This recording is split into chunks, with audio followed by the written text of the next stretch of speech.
अहो काय ग अग काय हो महान जीवनाचे हे शिलेदार नाही बनला हात याची जोडीदार. अहो काय ग अग काय हो प्रतिष्ठा कीर्ती दृष्टा मेहनती याची अति हो श्रेष्ठा. गाठी जन्माची ऋणानुबंधाची गृहस्थीची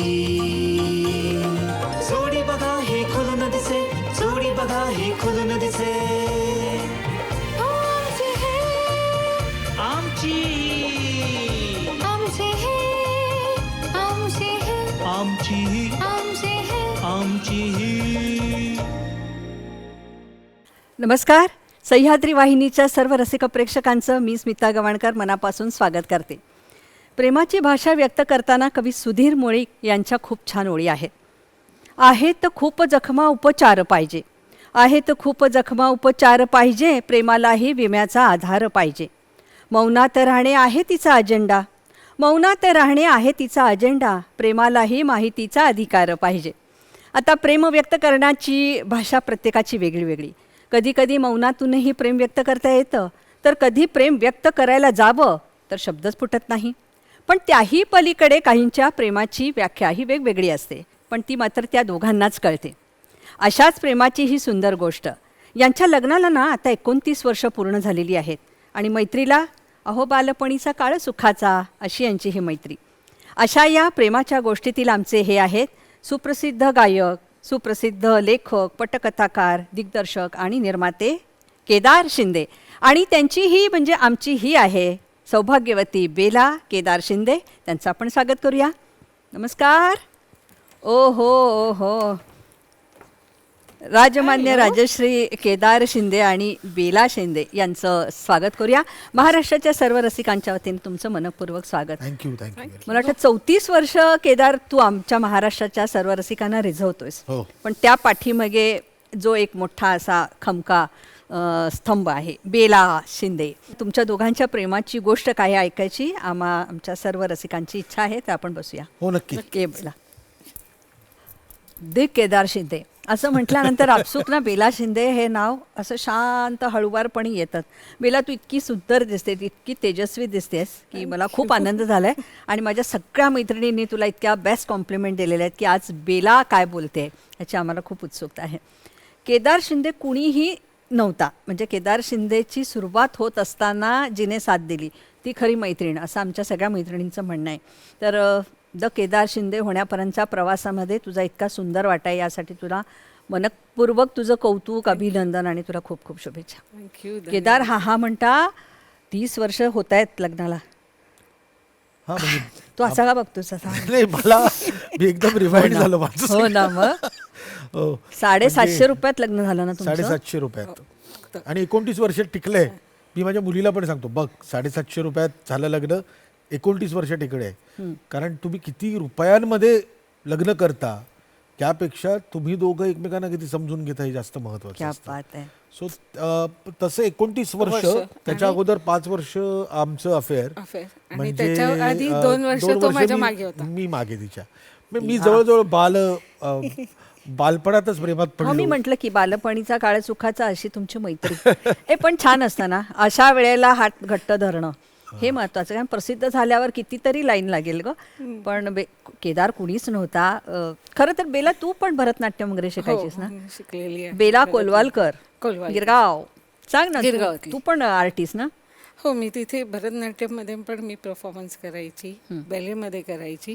त्यानंतर मग 10वी नंतर मग मी लोकधारामध्ये जॉईन झाली. तू का आलीस लोकधारामध्ये, म्हणजे काय कनेक्शन?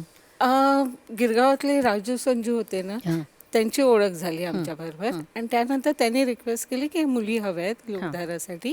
तर त्यानंतर तशा त्या मुली आमच्या ज्या संस्था होती नाट्य ह्याचं, त्याच्यामधनं त्या मुली 2 जणी गेल्या आणि मी नंतर शेवटी मी गेलेली होती. कारण माझी 10वी झाली. लोकधाराचा एक भाग आहेस मोठा. हो, म्हणजे शाहीर ते आमचा छोटा शाहीर असं. हो, बाबांबरोबर वगैरे कारण त्यावेळेला खूपच गाजलेलं होतं ना लोकधारामध्ये कळणं आणि तिथे लोकधाराने किती artist दिले आहेत आपल्याला. आई वडील तर आरामात जा म्हणून म्हणायचे. काय कोणीच असं ऑब्जेक्शन घेतलेलं नाहीये. बाबा आहेत म्हटल्यानंतर ते आणि खूप गाजलेला कार्यक्रम होता. हो. त्यानंतर मग त्याची ओळख झाली. केदार, एखाद्या मुलीला पटवणं तसं सोपं आहे, पण आपलीच मावशी चारुशीला साबळे यांनी आपल्याला एक टास्क दिला, पटवायचं असेल तर हिलाच पटव, पण त्याच्या आधी तुला ती आवडली असणार असं. नाही ते काय असतं माहिती आहे ना, त्यावेळेस ते वय असतं ना थोडंसं फुलपाखरासारखं असतं ना. म्हणजे आपल्याला त्यावेळेस एकतर ना माझा जर जुना फोटो कोणी बघितला, मला त्यावेळेस मी खूप मदनाचा पुतळा वगैरे वाटत असेल, तरीही मी आज हिला नेहमी विचारतो, कारण ही सुंदर आजही दिसते आणि तेव्हाही जास्तच सुंदर दिसत होती.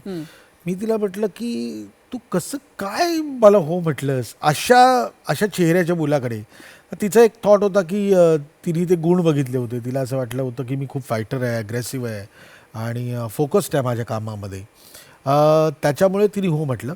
पण चारुमावशीचं कसं झालं, असं ते असतं ना, चिडवाचिडवी असते ना. आमच्या एका ग्रुपमध्ये अशी चालली होती की आता बाबा केदार, पण मी ना खूप लोकधारामध्ये खूप महत्त्वाचा भाग होतो आणि मी एवढं ती मान्य करेल की मी खूपच टॅलेंटेड होतो लोकधारामध्ये. टॅलेंटेड होतो काय आहे? नाही लोकधारामध्ये तो- हा, म्हणजे आम्ही तो डान्स पण छान डान्समध्ये करत होता.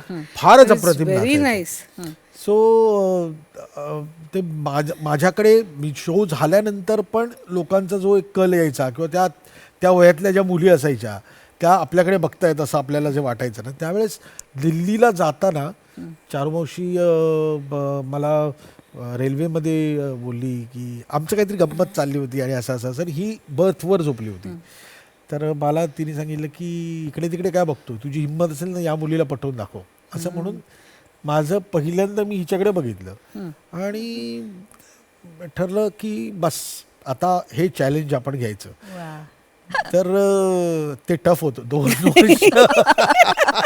2 वर्षासाठी ते खूप टफ होतं आणि 2 वर्ष काय ती अजिबातच हो म्हणे ना. काय बरं, भले भले लोक आहेत आजचे, भले भले लोक. त्यावेळेस आम्ही सगळे मित्रच आहोत आत्ताही, पण त्यावेळेस आम्ही एकदम असे होतो की टास्क असा होता की केदार शिंदेचं झालंच पाहिजे असं म्हणून जे अंकुश, भरत, संतोष पवार, अरुण कदम, राजू शिंदे नावाचा माझा मित्र, असे सगळे आम्ही जे एकत्र असायचो, त्यांचं असायचं हो कशी म्हणत नाही, एवढा तू टॅलेंटेड हो कशी म्हणत नाही. बेला का ग नाही? नाही, मला करायचं नव्हतं. काय जबरदस्ती आहे. त्यावेळेला नव्हतं मला प्रेमात पडायचं. आणि असं नव्हतं की मी त्याला भेटत नव्हती. शोज पण खूप होते त्यावेळेला, मी त्याला भेटत होते, मी सगळं बघत होती ते करत असताना. पण मला त्यावेळेला नव्हतं करायचं. ज्यावेळेला मला खरंच वाटलं की हा आता खरंच काहीतरी आता कधी त्याचं वाटलं चालू तुला आहे. असं खरंच? त्यांच्या एकांकिका वगैरे सुरू झाल्या ना, त्यावेळेला त्यांचं फुल फ्लेज त्या एकांकिका कळणं, ते परत त्यांना प्राईज न मिळणं, प्राईज मिळाल्यानंतरच्या एकांकिका, ते काय ही त्यांचा जो फोर्स असायचा सगळ्या जणांचं काम करताना, ते मी बघितलेलं आहे. आणि मी आधीच हो बोलली असती तर हे काही झालं नसतं. बघ, तेव्हापासून ती इतकी विचारी आहे. प्लॅनिंग जबरदस्त होतं, त्यासाठी 2 वर्षाची घालवली आहेत माझी. केदार, असा खरं तर नकार वगैरे पचवायला आवडत नाही मुलांना आजही. काय वाटायचं रे, म्हणजे काय नाहीच म्हणायची ती सरळ? नाही म्हणजे एकतर काय आहे, छोट्या छोट्या गोष्टी होत्या. आमच्या लोकधारामध्ये एक डान्स होता, यागो दांड्यावर ना बोलते नवरा कोणाचा येतो. आता मी हिच्या प्रेमात आहे ही हिला माहिती आहे, ती किती छळणं असतं. तर इकडून 4 मुलं येणार आणि इकडून 4 मुली येणार. तर आम्ही जी 4 मुलं असायचो, ती मुलं सगळी माझ्या बाजूने असल्यामुळे ना, ही जर 2 नंबरला असेल तर आता केदारला तिच्याबरोबर नाचता येईल म्हणून मला 2 नंबरवर ठेवायचे. आणि पहिल्यांदा मुलांची एंट्री व्हायची, तर मुलांची एंट्री झाल्यानंतर ही ना नंबर बदलायची आणि ही एकदम 3 नंबरवर नाचायची. अशा ज्या छोट्या छोट्या गोष्टी होत्या ना, त्या आणखीन त्रासदायक होत्या की अशी का वागते ही मुद्दामून, अशी का वागते ही मुद्दामून. पण एक आहे, मला ती सवय आहे, मला कुठली गोष्ट मिळाली नाही तर मी असा आक्रस्थाळेपणा करत नाही, पण ती कशी मला मिळेल यासाठी माझे प्रयत्न शेवटपर्यंत मी सोडत नाही. म्हणजे जिथे मला असं वाटतं की म्हणजे नुसतंच बेला हे नाही आहे, मी माझ्या करिअरमध्ये पण बोलतो की जेव्हा ही गोष्ट मला पाहिजे आहे, ती गोष्ट मला जर त्यावेळेस मिळत नसेल तर ती कशी मिळवायची यासाठी मी माझे प्रयत्न करीन. मी त्याच्यावर छक्केपंजे खेळणार नाही. म्हणजे मी याच्या बाबतीत पण मी हिच्याबरोबर छक्केपंजे कुठलेच खेळलो नाही. मी शेवटपर्यंत एवढंच होतं की माझं प्रेम तिला कळू देत आणि ती हो म्हणेल. तुला लग्नच करायचं होतं तिच्याबरोबर. 100%. डे 1ला मी तिला जेव्हा विचारलं तेव्हा पण हेच विचारलं होतं की मला लग्न करायचं. क्या बात आहे. बर हां. बेला, मग तू प्रेमात पडलीस त्याच्यात. Yes. म्हणजे प्रेम प्रेम होतं पण हा, मी इतक्यात नाही अशा टाईप. बरोबर आहे, बरोबर आहे. मग मग तो मधला कोर्टिंगचा पिरियड किती होता की डायरेक्ट लग्नच केलं? नाही, 5 वर्षाचा होता त्यावेळेला मी नाही नाही, पण कॉलेजमध्ये त्याच्या अगोदर होती. हो म्हणण्याचा एक प्रकार आहे आमचा. हा, सांग ना, सांग ना. जबरदस्त आहे तो. जबरदस्त. मला तो किस्सा मार्च महिन्यामध्ये हा, मी मला 1 मार्चला एक नाही ग 19 मार्च वगैरे आहे. बघ, तारखा 19 सुद्धा मार्च पाठ आहेत. वगैरे आम्ही भेटलो. ठेवायलाच पाहिजे लक्षात हो, ते. हा, मग- काय- मग असं 19 कसं मार्चला विसरून आम्ही भेटलो हा. आणि ती मला हो म्हणाली. मी अंकुश होतो आणि ती होती आणि ती हो म्हणाली आणि ती घरी गेली आणि परत भेटल्यानंतर ती मला नाही म्हणाली आ? 21-22 तारखेला वगैरे. आणि मला कळे ना, म्हटलं असं काय येतं, हो म्हणाली आता नाही म्हणते. आणि बरोबर आम्ही एका शोसाठी बाहेरगावी पण गेलो आणि त्या दरम्यान मी तिला भेटून विचारण्याचा प्रयत्न, तर तिचं अंकुशला पण सांगणं होतं मला बोलायचंच नाही, माझं काहीच नाही असं असं. तरी अंकुश भरत ना खूप हुशार असल्यामुळे ते व्यवस्थित टेक्निकली तिला परत एकदा कन्फर्म तयार केलं. आणि एके दिवशी मी अंकुश हँगिंग गार्डनला गेलो होतो आम्ही. हँगिंग गार्डनला ती मला हो म्हणाली. म्हटलं कन्फर्म ना आता आता तर नाही म्हणणार नाही ना. आता ती नाही आता मी कन्फर्म. 1991ची गोष्ट ही, मी तारीख नंतर सांगतो, गंमत ती आहे. आणि मी ट्रेननी आम्ही दोघंही निघालो आणि दादरला उतरलो. दादर ईस्टला आलो. एक कॅफे आहे इराणी, तिथे बसून ब्रुन मस्का पाव आणि चहा असं घेत असताना मी अंकुशकडे बघितलं आणि म्हटलं अरे यार, ती खरंच हो बोलली आहे का मला. तो का तो आज, म्हटलं आज 1 एप्रिल आहे. अय्यो. अरे यार, आता बरं 1 एप्रिल नंतर ती मला परत भेटणार होती 9 किंवा 10 तारखेला. त्या दरम्यान तिला भेटण्याचा कुठलाच मार्ग नव्हता. बरं त्यावेळेस आपल्यासारखे फोन्स पण नव्हते की मी तिला मोबाईलवर विचारेन. हिच्या घरी फोन करायचा तर हिचा आवाज ऐकला तरच आपण बोलू शकतो. होय. आईचा आवाज ऐकला की टाक, असं ते सगळं. आणि हे सगळं झाल्यानंतर परत आम्ही 9 तारखेला किंवा 10 तारखेला भेटलो, जेव्हा आम्ही पहिल्यांदा प्रिटी वुमन नावाचा सिनेमा बघितला. बघितलं. आणि तिथे मला कळलं की ते कन्फर्मली हो म्हटलेलं आहे. आमचे है आमची ही काय झालं होतं बेलामध्ये? म्हणजे का अशी दोलायमान झालीस तू? ते माझ्या घरी ना कम्प्लीट माझं लग्नाचं वगैरे चालू होतं त्यावेळेला.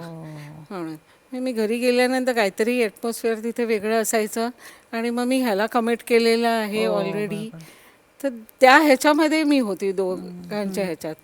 सो शेवटी मग मी बसूनच माझा निर्णय घेतला की नाही, म्हणून मला ह्याच्याबरोबरच राहायचं. म्हणून मी त्याला बोलली मी कन्फर्मली आता तुझ्याबरोबर आहे म्हणून. पण मग घरी That was it. जोरदार विरोध. हो, माझ्या नाही, 5 घरी- वर्ष तर माहितीच नव्हतं ना. हा, ते झालं. पण तू जेव्हा पण हो, त्यानंतर पण नाहीच त्यांचा म्हणाले? विरोध होता. नाही. नाहीच म्हणून. मग नाहीच म्हणून. बंद सगळं, कारण ते- बाकीच्या ऍक्टिव्हिटी तुझ्या असं काही नाही? नाही, म्हणजे ऍक्टिव्हिटीज बंद लोकधारा नंतर बंद झाल्या. लोकधारा बंद झालं होतं माझं. लोकधारामध्ये करायचं नाही, ते बंद झालं होतं. बाकीच्या ऍक्टिव्हिटीज माझ्या चालू होतं. माझं कॉलेज वगैरे सगळं चालू होतं. ते नव्हतं काही. पण ह्याला विरोध होता, कारण हा काही करत नव्हता त्यावेळेला. म्हणून त्यावेळची त्याला परिस्थिती. म्हणजे लोकधारा एकमेव माझं सुरू होतं. पण मला केदार सांग की बरोबर आहे त्यांच्या घरातलं 50 रुपये वगैरे तुमची नाईट असायची ना? 15 रुपये. अगोबाई, मी खूपच सांगितली. आणि लग्न करायचं इतक्या वेगळ्या घरातल्या मुलीला, केवळ विश्वास. काय काय असतो तो विश्वास की हिला लग्न करून आणायचं आणि लग्न करायचं. त्या एवढ्या लहान वयात तुझी सगळी करिअरची सुरुवात, भविष्य माहिती नाही, सगळा पुढचा अंधारच की जोपर्यंत तुम्ही मार्ग काढत नाही तोपर्यंत. कसं कसं पेललंस? कुठून आली ही ताकद तुझ्याकडे एवढी?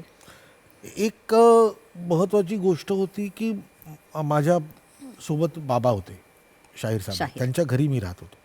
त्यामुळे राहण्याचा प्रश्न माझा मिटला होता. बरं. म्हणजे मी कुठे राहणार, कुठे जाणार, हा एक पॉईंट नव्हता.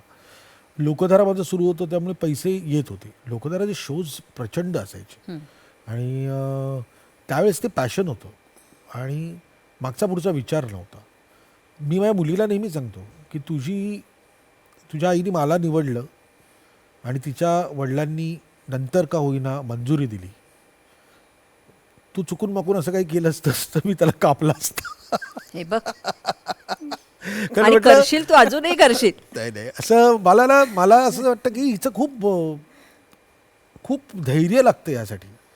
हिच्या मी त्यावेळेस मला असं वाटायचं हिचे वडील काय यार मला नाही म्हणतायत वगैरे अशा टाईपमध्ये असेल. आज मी कधीतरी बाप झाल्यानंतर हा प्रश्न पडतो की खरंच आपले आई वडील आपल्या मुलांच्या भवितव्यासाठी चांगल्यासाठीच विचार करतात. त्यामुळे त्यांचं कुठलीच गोष्ट चुकीची नव्हती. पण मला हिचं जास्त कौतुक वाटतं की जेव्हा मला माझ्यातलं काय माहीत नसतानाही तिला का माहिती होतं की ह्याचं काहीतरी होईल, होय होय होय. की हा माणूस काहीतरी करू शकेल. म्हणजे मी तर एकांकिकेशी धडपडत होतो आणि लोक जरा पैसे मिळवत होतो, पण एकांकिका चालूच होत्या, काही घडत नव्हतं. करत होतो, बक्षिसं मिळत होती, त्याच्यातून काय होत होतं मला माहीत नाही, कसं आम्ही पुढे जात होतो मला माहिती नाही. But she was there with me. आणि केदार, तुला तुझ्यातलं माहिती नाही, पण ते माहिती करून तुझ्याकडून काढून घेण्याचं काम पण बेलानं केलंय असं मला वाटतं. म्हणून मला बेलाचं खूप कौतुक आहे. पण बेला, परत मी तुझ्याकडे तसाच प्रश्न तुला विचारते की प्रेम करणं सोपं आहे, निभावणं खूप अवघड आहे, आणि त्याच्यापेक्षा संसार करणं.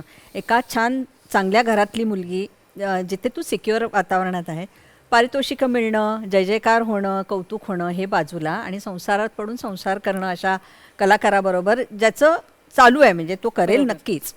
तुझ्याकडे कुठून आलं एवढं बळ सगळं? हे काय, कसं काय केलंस तू? खरं सांगायचं तर विचार नाही. मलाही कळत नाहीये आता कसं मी त्यावेळेला ते उत्तर म्हणजे प्रसंगाला गेली होती सामोरे. बापरे. नाही, पण कठीण आहे ही गोष्ट. हां, खूप डिफिकल्ट आहे ती. मी त्या ह्याच्यामध्ये ती गोष्ट फक्त तेवढीच करायची एवढंच माहिती होतं. म्हणजे ही गोष्ट छोटीशी मला गोष्ट हवी तिला आहे. ही ती गोष्ट पटेल. आम्ही लग्न केलं 23व्या वर्षी. बापरे, बालविवाहास बंदी आहे. 25व्या वर्षी आम्हाला सणा झाले. हो. हा. आणि म्हणजे जरा मॅच्युरिटी यायला ही तिशी लागते. होय. तिशीला आपल्याला कळायला लागतं हे कुठलं बळ होतं. हे स्वामींची ताकद होती आमच्या पाठीशी असणं. आणि आज त्यावेळेची परिस्थिती आणि आजची परिस्थिती याच्यामध्ये जमीन अस्मानाचा फरक आहे. खूपच. पण तरीही त्यावेळेस जे धडाकेबाज निर्णय घेतलेत ना आम्ही दोघांनी, आणि इतकं धाडस केलंय, आज बरं सगळं चाललेलं असतानाही धाडस करण्याची ताकद होत नाही. नाही, बरोबर. म्हणजे हा जो एक म्हणजे मला नवीन जी काही आता ऐकत असतील आणि लोकांनाही वाटत असेल की आता आपण संसाराला लागावं आणि काय करावं, माझं म्हणणं की ना ती जी वेळ असते ना धाडस करण्याची, याच्यामध्ये 100 वेळा विचार करण्याची गरज आहे. खरंय खरंय. कारण आम्ही धडपडलोय, पडलोय, परत उठलोय, परत चाललोय, परत पडलोय, हे सगळं करू शकलो. हे आत्ताच्या जनरेशनला कितपत जमेल याच्याबद्दल मला नेहमी संशय वाटतो. होय होय होय. नाही, आता ते सस्टेन करण्याची त्यांची ताकद पण नाही, धाडसही खूप सोपी झाली आहेत असंही मला वाटतं. करा सोडा. आमच्या कार्यक्रमाचा आपल्या बेसच हा आहे की तुमच्यासारखी ही जी इतकी ताकद असलेली व्यक्ती बोलवायच्या, आणि हे धाडस करण्यापेक्षा यांच्यातले चांगले गुण घ्या आणि लग्न संस्था आणि विवाह संस्था ह्याच्यावर विश्वास ठेवा, हा सांगण्याचा उत्तम प्रयत्न आहे. पण आणि एकच आहे की जे तिने सांगितलं आणि मी पण सांगितलं ना, आम्ही पहिल्या दिवशीच ठरवलं होतं की आपण लग्न करायचं.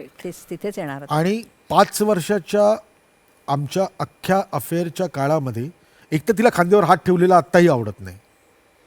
आत्ताही नाही. म्हणजे मी कधीही रस्त्याने चालताना गंमत म्हणून बरं तिच्या खांद्यावर हात टाकलं तरी ती म्हणते खात काढ. पण आम्ही कुठल्याही गोष्टीचं प्रदर्शन या 5 वर्षामध्ये हिच्या घरच्यांना कळलं नाही, पत्ता नाही लागला की आमचं अफेअर सुरू आहे. इतक्या शांतपणे आम्ही आमचं अफेअर ते काय निभावलं. त्याची डिग्निटी सांभाळली थोडक्यात. ऑफकोर्स. आणि किती छान. ज्या गोष्टी लग्नानंतर करायच्या आहेत त्या गोष्टी लग्नानंतरच व्हायला पाहिजेत, हे अगदी डोक्यामध्ये पक्क. क्या बात आहे. बेला, पण पळून जाण्याचा निर्णय जो घेतलास तेव्हा काय झालं ग? तू किती साधी आहेस. म्हणजे तू आता मला वाटतं तू कशी पळून गेली असशील. म्हणजे काय आई वडिलांना सोडायचं आणि पळून जायचं, ते काय, कसा आला तो दिवस, तो क्षण मला सांग ना. 8 तारखेला माझ्या आईवडिलांना कळलं 7 मेला की अफेअर आहे म्हणून माझं. त्याच्याबरोबर अजूनही चालू आहे, तिने थांबवलेलं नाही आहे ते. पण मी त्यांना सांगण्याचा प्रयत्न केला की तो खूप बदललेला आहे, तो खूप काही गोष्टी करतोय, पण त्याने ऐकलंच नाही ते. सो ते इंटू होते की माझं लग्न करूया, जो मुलगा आलेला आहे त्याच्याबरोबर आपल्याला लग्न करूया. म्हटलं मला लग्न करायचंच नाही, तिथे मला ह्याच्याबरोबरच लग्न करायचं आहे आणि व्हॉट्स एव्हर. मी त्यांना बोलली. 8 तारखेला मी ह्याला जाऊन भेटली. ह्याचं रिहर्सल चालू होती. मी संध्याकाळी गेली होती शिवडीला. त्याची रिहर्सल चालू होती. म्हटलं काही करून आपल्या करावं लागणार, नाहीतर म्हटलं माझं कठीण होईल घराबाहेर निघणं वगैरे.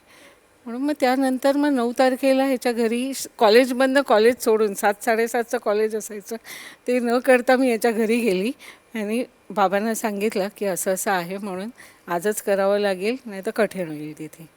मग बाबांनी मला विचारलं, ह्याला विचारलं की नक्की करायचं ठरवलेलं आहे ना? म्हटलं हो, काही होईल ते आता आम्ही त्याला सामोरे जाऊ म्हणून. आणि मग लग्न त्या दिवशी तसंच कोर्ट मॅरेज केलं तिथे 9 मेला. आणि मग त्यानंतर जो प्रवास सुरू झालेला आहे तो आतापर्यंत. इथे येऊन बसलेला आहात. आई वडिलांना कळलं? मीच सांगितलं रात्री. मग 9 तारखेच्या मीच फोन करून सांगितलं वडिलांना वगैरे, कारण त्यांचं खूप प्रेम होतं माझ्यावरती. ते आलंच. या सगळ्या विरोधाच्या गोष्टी आधी त्यानंतर त्यांना जे काही कळलं सगळं, केदार कसा आहे काय आहे, जोपर्यंत आपण कळत नाही त्यांना माणूस कसा आहे तोपर्यंत बट नॅचरल कुठलेही आई वडील तेच हे करते. पण नंतर मग त्याची सगळी नाटकं आली. आमच्यासारखे आमिर वगैरे आलं जे 1997ला आलं त्याचं नाटक. मग त्यानंतर त्याला ते हळूहळू बघितल्यावरती ते सगळंच कळायला लागलं त्याला. आणि मग 2-3 महिन्यामध्ये त्यांनीही काही सगळं शांत झालं. येस. केदार आता तोच लाडका आहे माझ्यापेक्षा, तोच जास्त लाडका आहे. केदार मी नंतर येते. पण केदार छान रिहर्सल करणारा, नंतर हवं तेव्हा हवं ते करणारा केदार, अचानक नवरा म्हणून जबाबदारी घेतलीस तेव्हा काय वाटलं रे? चला आजच लग्न, घेतली जबाबदारी एका मुलीची.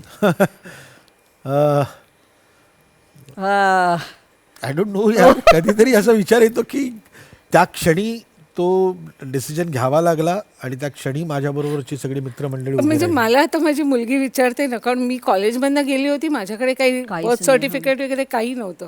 मला ती बोलते ना आता पण की तू परत गेलीस आणायला आणि माझ्याबरोबर अंकुश होता. मी अंकुश आणि गेली, मी घेऊन आली. मला बोलली तू निघाली कशी घरातून बाहेर म्हणे. काही नाही अशी एकच लग्नात माझ्या मते माईची साडी नेसली होती ही आणि मंगळसूत्र चारुवंशीचं होतं. आणि त्यातली गंमत अशी 7 तारखेला जेव्हा तिला पकडलं तेव्हा माझं नाटक चालू असताना पकडलं. रवींद्रमध्ये चालू, राज्य नाट्य स्पर्धेमध्ये माझं नाटक सुरू होतं आणि मी काम करत होतो स्टेजवर. आणि इंटरव्हल पर्यंत मला ती दिसली होती समोर बसलेली. इंटरव्हल नंतरच्या याच्यात ती मला दिसली नाही, तर मला कळलं नाही. आणि प्रयोग संपल्यानंतर कळलं की तिच्या घरी कळलेले आणि तिला उचलून घेऊन गेले दुसऱ्या अंकाच्या वेळेसच. आणि 9 मेला ज्या दिवशी आमचं लग्न झालं, लग्नानंतर आम्ही ताबडतोब चारुवंशीच्या घरी अंधेरीला राहायला गेलो. तेव्हा शिवाजी मंदिरला उतरून, चारुवंशीची गाडी होती, त्या गाडीतून उतरून ती स्वतःसाठी काही कपडे घेतले तिने तिथे विकत, शिवाजी मंदिरच्या त्या गल्लीमध्ये जी काही दुकानं आहेत तिथून. आणि तिथेच मला कळलं मला राज्य नाट्य स्पर्धेचं रौप्य पदक मिळालंय ऍक्टिंगचं. सो माझ्या आयुष्यामध्ये पायगुण. आणि तू जे माझ्या सिनेमातले जे प्रसंग आहेत ना ते आमचे दोघांचे प्रसंग आहेत. म्हणजे यंदा कर्तव्य नावाचा माझा सिनेमा आहे, त्याच्यामध्ये अंकुश चौधरी आणि स्मिता शेवाळे यांचं लग्न होतं आणि ते हनीमूनला जातात. आणि त्या हॉटेलमध्ये जेव्हा पहिल्यांदा तो तिच्या जवळ जाण्याचा प्रयत्न करतो आणि ती बाबा म्हणून रडायला लागते आणि रात्रभर रडत असते. तर ती पहिली रात्र आमची ती होती. तर मी तिला त्या रात्री परत एकदा समजवण्याचा प्रयत्न करत होतो 5 वर्षांनी की मी तुझी काळजी घेईन, तू नको काळजी करू. ती सतत बाबा म्हणून रडत होती. बट नॅचरल एक मन असतं ना की आपण दुखावून आलो असं. नाही मानलं मला, पण त्याच्यात माझा प्रॉब्लेम असा होता की मी 5 वर्षात तिला पटवलंच की मी चांगला वागीन, मी चांगला करीन. त्या रात्री पण मी तेच गोष्ट करत होतो की मी चांगला आहे, तू काळजी करू नको, मी तुला सांभाळीन. आणि दुसरा प्रसंग अगबाई अरेच्या मधला, जो आम्ही एकत्र कुटुंब पद्धतीमध्ये राहिलो, माई बा म्हणजे आजी आजोबांकडे राहिलो आणि त्यांचे घरचे सगळे मंडळी होते. आणि आमची जी रूम होती त्याला असा गँगवे होता, म्हणजे वॉशरूमला जाण्याचा गँगवे होता. आणि तिथे काही भिंत नव्हती. मग आम्ही ना तो एक पडदा लावला होता आणि मग पडदा तो रात्री पिनअप वगैरे करायचा. तर तो बांगड्या बांधण्याचा जो सीन आहे, संजय नार्वेकर त्याच्या बायकोच्या बांगड्या बांधतो, तो मी रोज हिच्या बांगड्या बांधायचा. I am not joking but काय माहितीये ना, किती छान. हा एक रोमॅन्टिसिझम आहे आणि अरे. ना, तो किती करेक्ट आहे त्यावेळेस मला वाटत होता. आणि मग त्याची गोष्ट, ती गोष्ट मी बरोबर माझ्या सिनेमामध्ये पण ती इनकॉर्पोरेट केली. आणि मला आज बघताना असं वाटतं की तेही गोष्ट बघितली आहे आणि आज आपल्या स्वतःच्या स्वतंत्र बेडरूम्स आहेत, ही गोष्ट आपण बघतोय. वा वा वा. सो ही होती म्हणून इथपर्यंतचा होय, होय, तो अख्खा प्रवास होता. रोमांसचा परमोच्च बिंदू आहे हा खरं, ह्याने तू जो आता सांगितलंस ना, आणि किती काही न सुंदर. बोलता, काही म्हणजे काही न बोलता आणि काही न बोलता आणि कुठेही ते असं अरे जॉईंट फॅमिलीमध्ये आपण काय करू शकतो, वा, म्हणजे वा. माझ्यासाठी पण ते खूप नवीन होतं. मागण्या पण काढायच्या नाही. बस, मागण्या पण काढायच्या नाही, कसं काढणार. पण बेला तू कशी काय ऍडजस्ट झालीस, म्हणजे काय काय घडलं म्हणजे? नाही ग, ती माणसं एवढी छान होती ना, त्यांनी मला ऍडजस्ट करून घेतलं उलट, असं मला वाटतंय. आई ग. मला कम्प्लीट त्यांच्या घरामध्ये सगळ्या जणांनी येऊन मला सगळा फ्रीडम होता. मला कशालाच बाबांनी अडवलं नाही, माईने अडवलं नाही, तू सगळं करू शकतेस. आणि मी त्यांच्यामध्ये उलट एक माणसासारखी कम्प्लिटली रुळली विरघळून गेली आणि मग मला काहीच फरक पडला आणि नाही. मग तो मला एक होता कधीच- की ती लोकधारामध्ये पण होती, त्यामुळे हा, मला सगळेजणच लोक ओळखत होती. बाकीचे पण तोही एक घरातले. मुद्दा होता. दुसरं, मला नेहमीच, मी हिला नेहमी सांगतो, she is always in good books. ती तिच्या घरच्यांबरोबर आणि माझ्या घरच्यांबरोबरही गुड बुक्समध्ये असते. वाव. म्हणजे ना, ती अजातशत्रू म्हणतात ना, होय. तशी आहे. म्हणजे तिच्याकडे कदाचित माझ्याबद्दल वेगवेगळे गैरसमज होऊ शकतील, बेलाबद्दल ती नाही. तशीच आहे, तशीच आहे. शी इज देअर. आणि ती आल्यानंतर समोरच्या व्यक्तीला हिच्याबरोबर चांगलंच बोलण्याची इच्छा होय होते. होय होय. कारण तीही त्यांच्याबरोबर तेवढंच पोलाइटली आणि मान सन्मान राखून बोलते. तर माझ्या घरच्यांमध्ये पण ती ज्या पद्धतीने मिक्स झाली ते खूपच वेगळं होतं. कारण तसं काही अगदी पट्टीची जेवण वगैरे करणारं नव्हतं, पण आमच्याकडे तसं वातावरण पण नव्हतं. तू हे करायला पाहिजे आणि तू ते करायला पाहिजे असं काही नव्हतं. अजिबातच नाही. म्हणून मी बोलली ना, मला कोणीच काही केलेलं नाही. उलट मीच शिकली माईकडनं खूप गोष्टी ज्या मला कधीच मी आईकडे करत नव्हती, त्या सगळ्या मला तिने छान शांतपणे सगळ्या शिकवल्या. वा वा वा वा वा वा. पण हे सगळं करताना तिच्या आई वडिलांच्या बद्दल पण तिचं प्रेम तेवढंच होतं आणि अजूनही आहे. वडिलांबद्दल जरा जास्त प्रेम होतं. त्या कालखंडामध्ये पण आम्ही जेव्हा पहिल्यांदा आम्हाला आता परवानगी मिळाली की ठीक आहे जेवायला या, असं मला जावई म्हणून बोलवण्यात आलं. तर त्या संध्याकाळी पण रात्री पण वडील तिच्याशी बोलले. त्यावेळेस पण ती खूप ठाम होती. ते त्यांचं म्हणणं होतं की तुम्ही हे सगळं करायला नको होतं, तुम्ही असं काही पळून जाऊन वगैरे करायची गरज नव्हती. ती म्हणाली मार्ग नव्हता, मी केलं आहे आणि मी ते परिणाम स्वतः भोगेन. तर इतकी स्ट्रॉंग होती ती. सगळी रूपं आहेत देवीची तुझ्याकडे.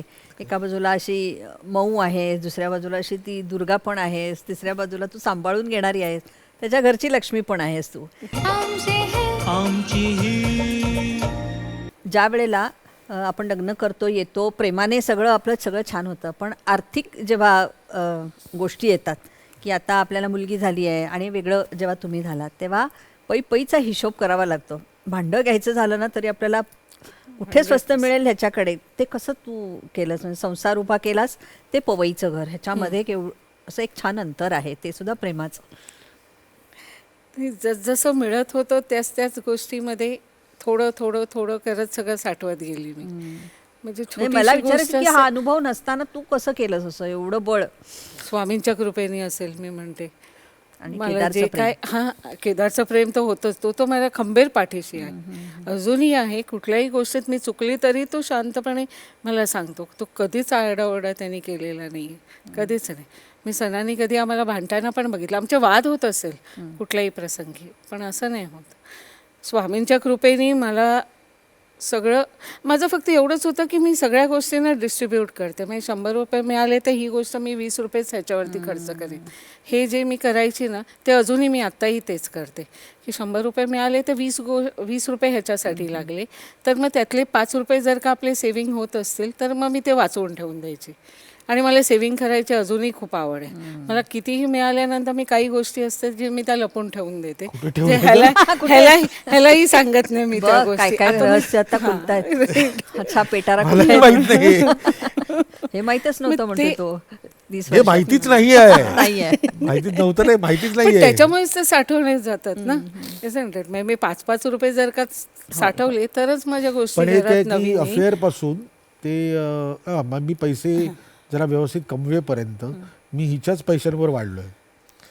त्यामुळे ते जे साठवण्याची जी तिची पद्धत आहे ती अजूनही तशीच असणार. कारण आता ठीक आहे, आता ती गोष्ट येत नाही. आता काय म्हणतात त्याला, अकाउंट्स आहेत आपले आणि आपले पैसे असतात, घर खर्चाला आपण पैसे दिलेले असतात, ते त्यांचं पण अडीअडचणीला जेव्हा करोनासारखा एक हो. आजार जेव्हा घरात येतो तेव्हा बेलाच आहे जी सांभाळू शकते. बिकॉज आपलं क्षेत्र असं होतं की पहिल्या दिवशी बंद झालं आणि शेवटच्या दिवशी उघडलं, हो. एवढं आपलं क्षेत्र होतं.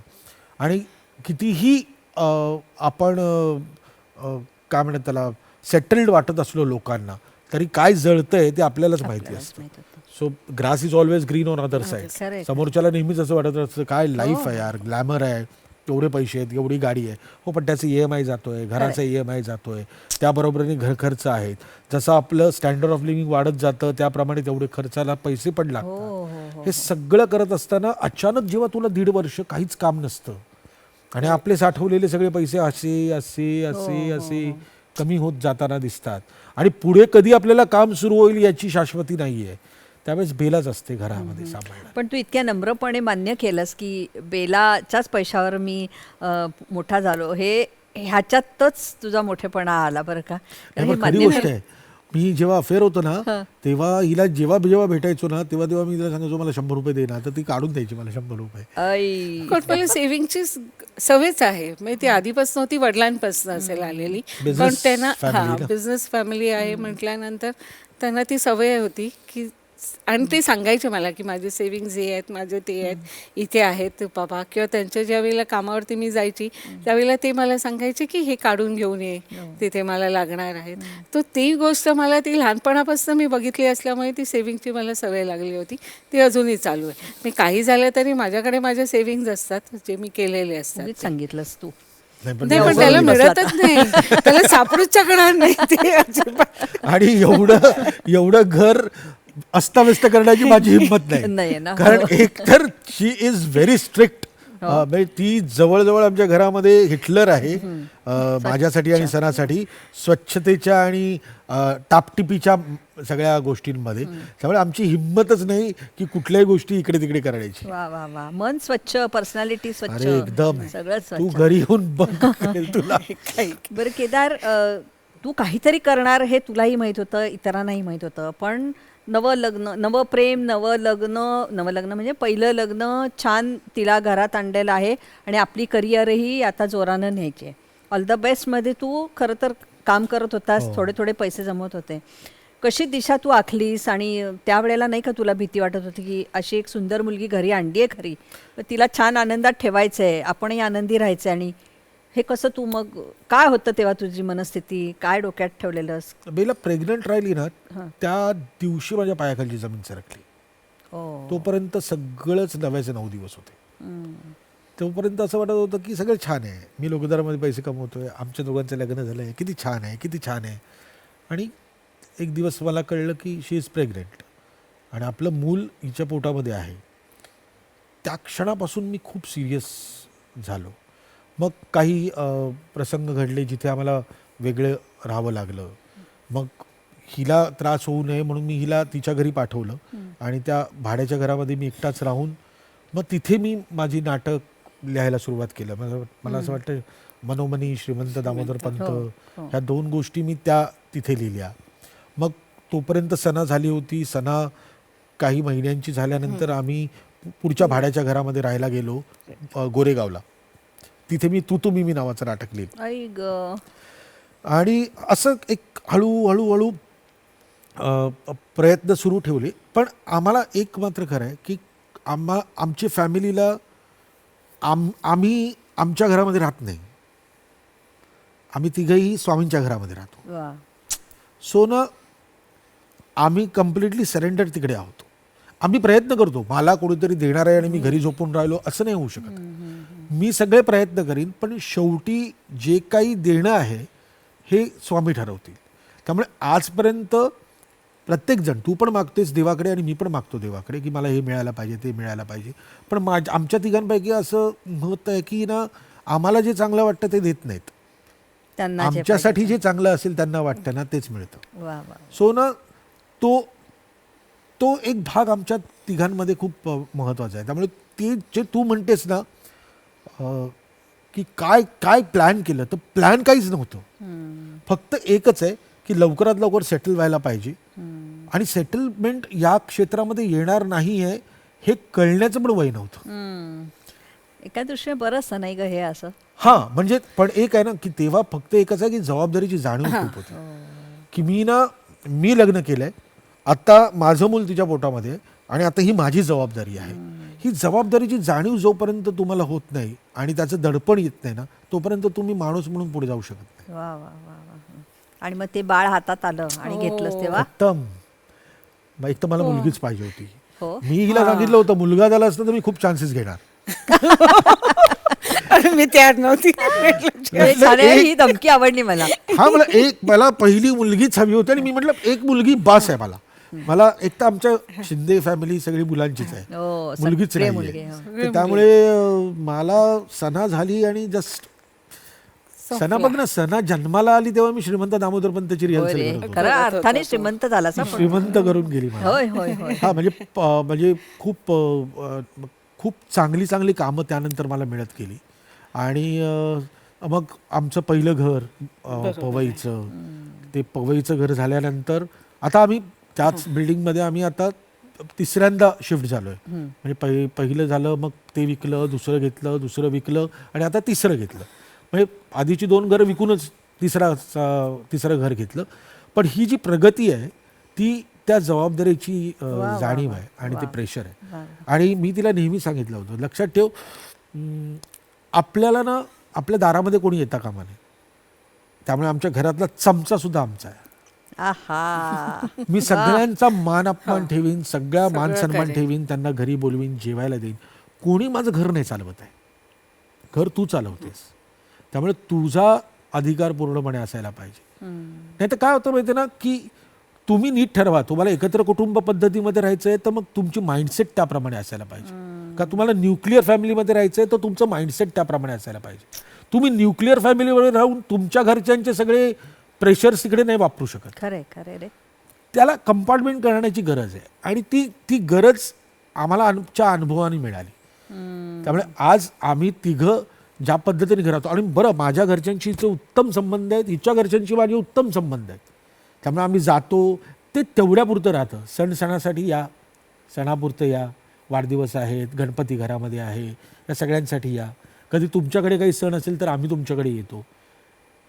खूप प्रेम आहे तरीही एक स्पेस आहे. त्यामुळे कदाचित आम्ही असे तुम्हाला केदार इतकं सोपं करून सांगितलंस आज. न्यूक्लिअर फॅमिली आणि जॉईंट फॅमिलीमधले विचार आणि तिथे राहणं हे वाटतं तितकं सोपं नाही, वाटतं तितकं अवघड नाही. खूप छान सांगितलंस. पण ह्याची करिअर होत असताना आलेली कामं अचानक निघून जाणं, म्हणजे त्या सगळ्या ज्या गोष्टी आहेत त्यावेळेला केदारला कसं सांभाळलंस, केदारमधला कलाकार कसा जपलास. हातातोंडाशी आलेली कामं कधी कधी निघून जातात, होतच नाही. नाटकं लिहून तयार आहे, निर्माता हवा, ती कामं तुमच्याकडनं झाली पाहिजेत. या सगळ्या गोष्टी घडल्या असतीलच की. नक्कीच. त्यावेळेला घरामध्ये थोडं वातावरण वेगळं असतं किंवा काही वेळेला आम्ही त्याच्यावरती शांतपणे विचारही करतो. त्याचाही खूप मूड ऑन अँड ऑफ होत राहतो त्या गोष्टीच्या वेळेला. पण एक मात्र आहे की तो दररोज कितीतरी वर्षात दररोज एक अध्याय पोथीतला स्वामींचा वाचल्याशिवाय तो घराच्या बाहेर निघत नाही. मग त्याच्यामुळे त्याच्यामध्ये जी वेगळी भावना, Energy create होते. येस, ती जी एनर्जी असते ना ती तिथे जाऊन आल्यानंतर पण त्याची असते. आणि त्याच्यामुळे त्याचं ते सगळं ग्रोथ जी काय झालेली आहे ना ती आय थिंक सो त्या पोथीमुळे आहे स्वामींच्या. ते स्वामींची जोपासनं त्याची बैठक आहे ना तेव्हापासनं खूप आहे त्याचं झालेलं. प्रॉब्लेम्स येतात लाईफमध्ये, सगळंच होतं. मग काही वेळेला एवढे होते की सणाची फीज वगैरे भरणं पण त्रास होता शाळेच्या वेळेला, किंवा काम केलं असे पेमेंट नाही मिळत त्याचं, ते पण आपल्या क्षेत्रामध्ये खूप आहे की आपण किती वेळा मागायचं असंही होतं. पण त्याच्यावरती मग जे माझे सेविंग्ज असायचे ते मग मी तिथे वापरायचे त्यावेळेला.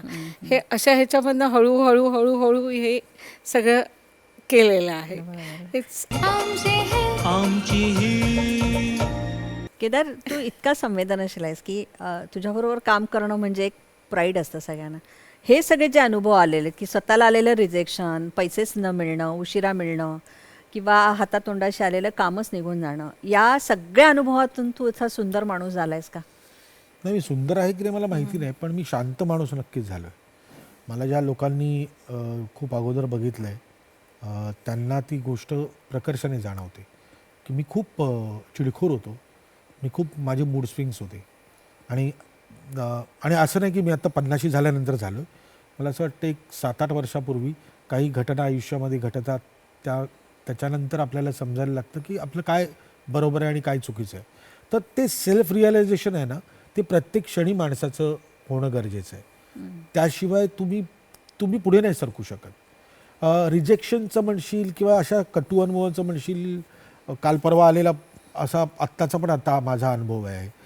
तू जेव्हा एक गोष्ट करतेस ना, ती खूप मनापासून आपण करतो आणि त्याला अपेक्षित यश नाही मिळालं तर ते हर्ट होतं.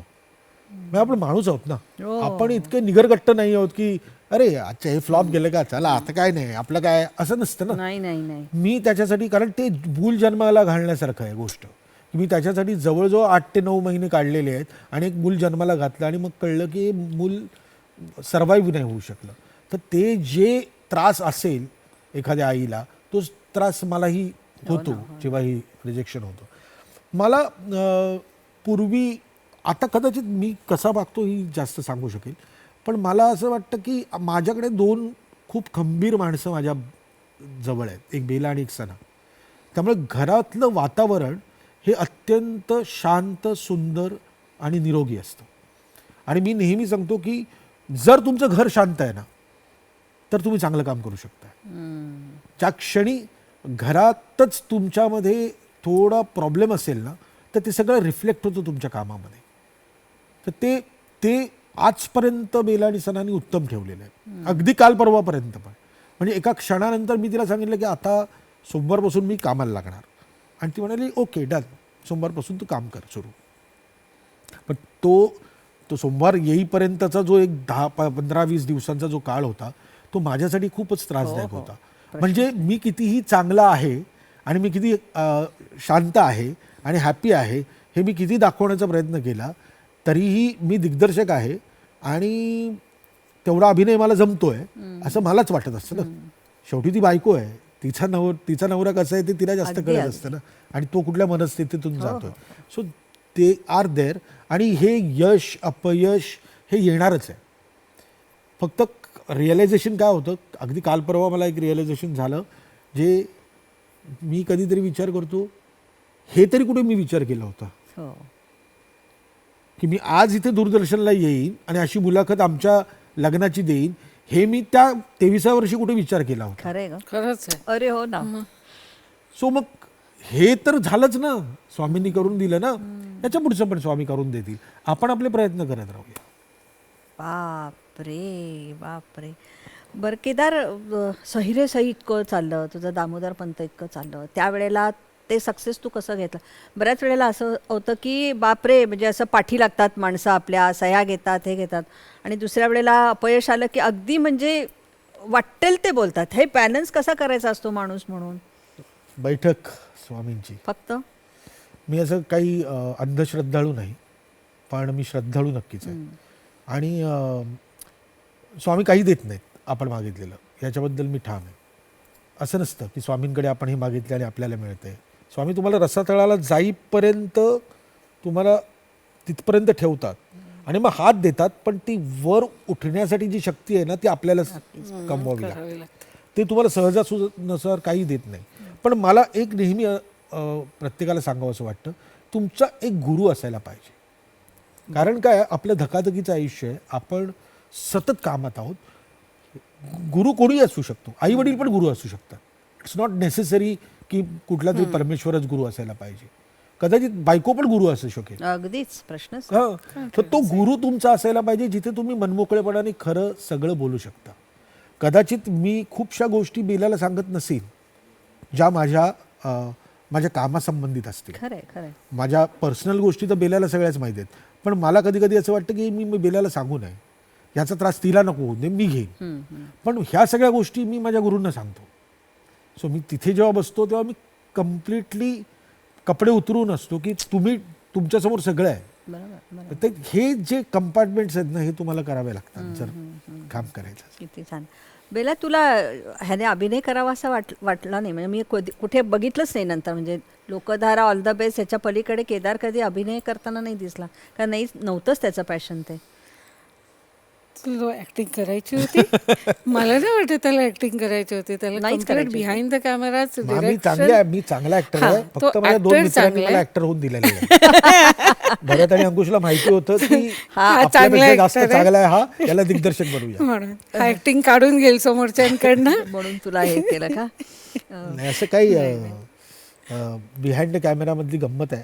हो. पण कधीतरी मला ते सुख पण अनुभवायचं आहे की जिथे अजिबात कुठले प्रेशर्स नाहीत. 2 शॉटच्या मधले एक नट म्हणून काम करायचं, मेकअप रूम मध्ये बसायचं, परत नट म्हणून काम करायचं. लवकर येईल ती संधी. Sana, directed by Sana, directed by Sana Kedar तुझ्या तोंडात साखर पडो. अगदी अगदी खरंच होईल बघ तू. आणि मग पुन्हा वेगळ्या जोडीने तुम्ही दोघं जण याल. मला केदार सांगतो, इतकी आता 37 वर्षांची वगैरे तुझी करिअर आहे खरं तर. अगदी आपण आता लोकधारा धरलंच तर मी 85 ला लोकधारा बापरे. कारण तो 7वीत जरा जास्त. असल्यापासूनच लोकधारा करतो. पण असं बघितलं असतं 93 म्हणजे 32 वर्ष मी नाटकात आहे. नाटकापासून सिनेमापर्यंत. होय होय होय होय होय.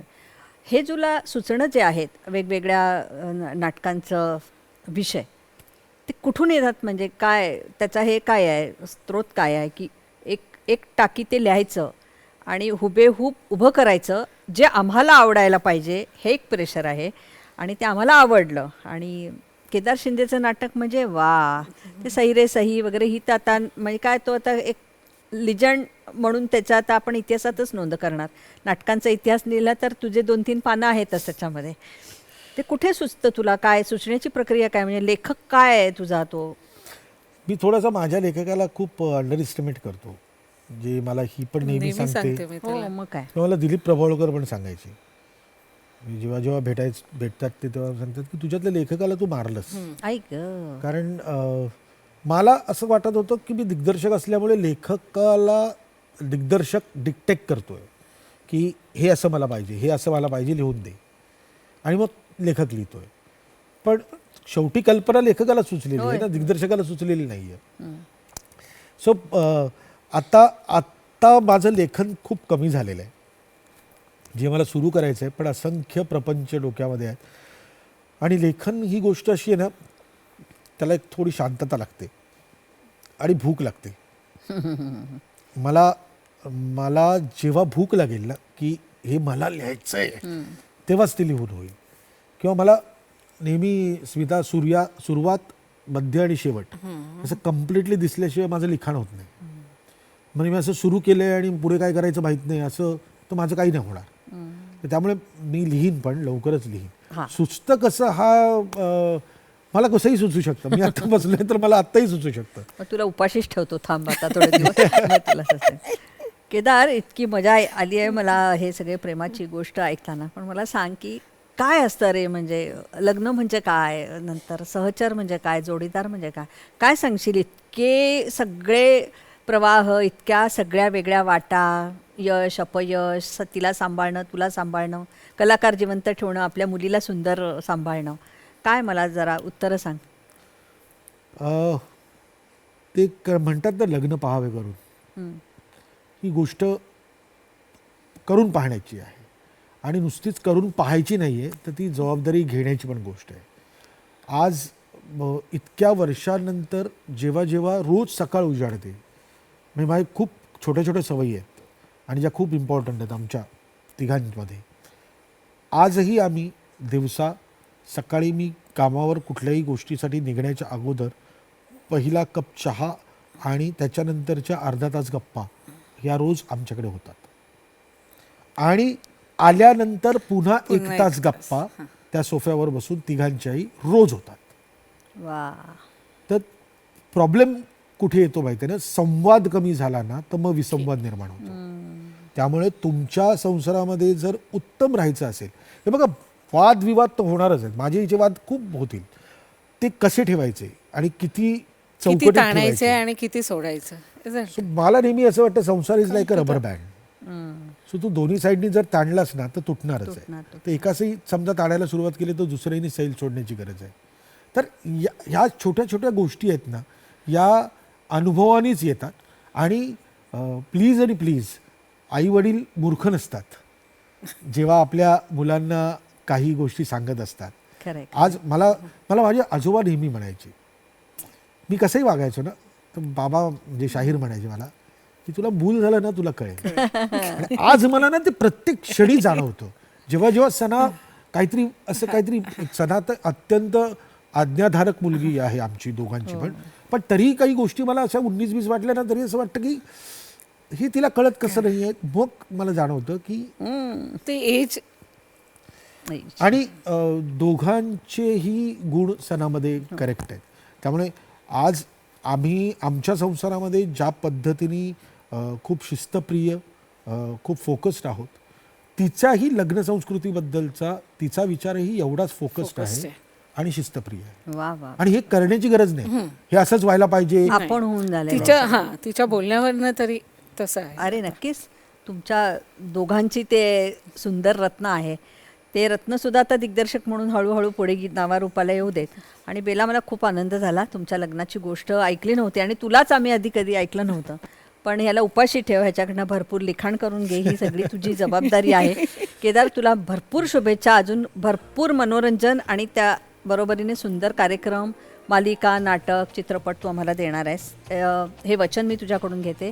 बेला, तुला खूप भरपूर शक्ती मिळू दे तुझ्या लेकीला सशक्त, सुदृढ, उत्तम करिअरसाठी घडवण्यासाठी. आणि केदारच्या पाठीचे आहेत. पुन्हा लवकर भेटूया. एकच सांगतो, शेवट सांग, आमची नावं पण ना अचानक आलेली आहेत. पण माझं नाव केदार आणि बेला. बेलाचं हा, म्हणजे हे काही ठरवून नाही आणि हे तिचं नाव बदललेलं नाही. माझं जन्मतात नाव नियतीची इच्छाच असणार. त्यामुळे 7 जन्माची ही कहाणी आहे असं आपण समजूया. तिला आता चेंज पाहिजे असेल तर नाही नाही नाही, काही चेंज नाही. नो चेंज सह अजिबात नाही. मनापासून धन्यवाद आणि खूप शुभेच्छा. थँक्यू. थँक्यू.